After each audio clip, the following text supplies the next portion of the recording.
taxes and duties and things of that nature. So there's 4 regimes in this investment code, depending on how much you invest. So a bit about our agency. So there's many different agencies that you guys will meet, such as our partners, the Chamber of Commerce, which is represented here, the Patronat, Business Council, IC, which just did a presentation. So there are many agencies, but we would say that Happy Mali Investment Promotion Agency was specifically created to be the one-stop shop for investors, to attract investors. So when you come to Mali, the agency in charge of assisting you would be Happy Mali at first. So that comes with the administrative help and also the promotion and research. So company creation is done through the agency. If you want to go through the investment code that I was just talking about, the application goes through the agency as well.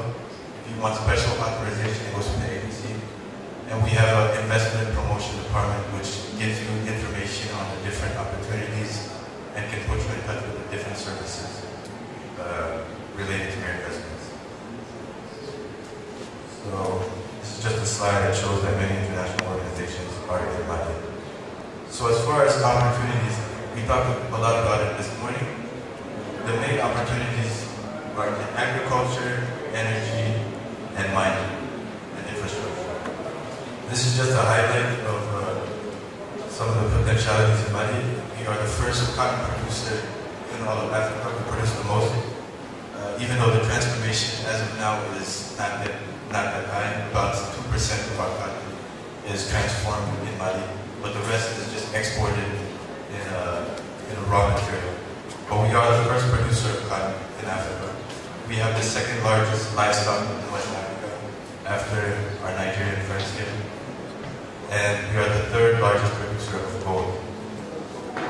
So as far as agriculture, this is the #1 sector as far as potential in the country. About 80% of the population works in this sector. It's, like we said at the beginning, a very big country. 43 million hectares of land that can be used for agriculture. And 2 million hectares of this land is easily irrigable.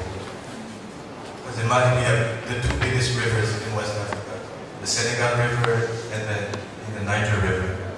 So the fact that we have the water and the land makes it that there's a large potential for easy agriculture without sophisticated irrigation. So we have many laws, just like the investment code, that are specifically geared towards agriculture.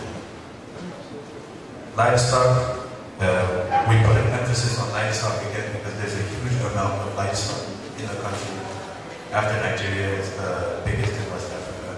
But just like cotton, most of the livestock leaves the country in a raw material manner. So the cows leave Mali by foot and sometimes go to Senegal or go to Ivory Coast, and they're slaughtered there and processed. The meat is processed there, and then we sometimes buy it back in Mali. So one of the opportunities and one of the things that the government is working on, there's potential for oil discovery also in the north of Mali, but that is at a very early stage in exploration. The healthcare sector is also a very promising sector in the country.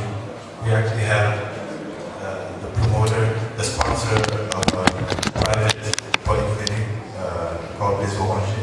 This is shown here with who made an investment in a polyclinic, just to show that there is opportunity in this sector. As of now, a lot of Malians feel the need to travel abroad for complicated surgeries or operations.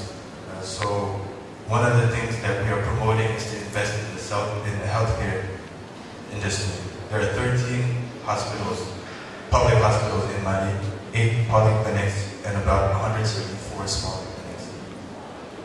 And with the growing population and the growing middle class, we believe that the healthcare system is something that is a good opportunity and could be profitable. And finally, we'll talk about infrastructure and construction.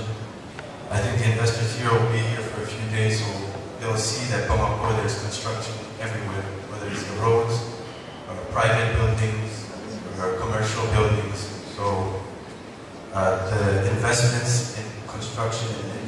services are growing a lot. So anyone interested in this sector would have a lot of opportunities.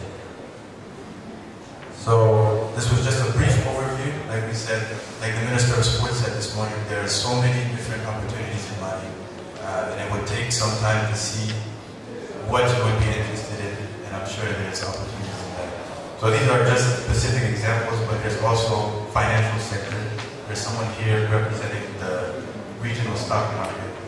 So they have been, and so that's also an opportunity to invest capital in that sector, get a return on investment that maybe you would not be able to get in the US.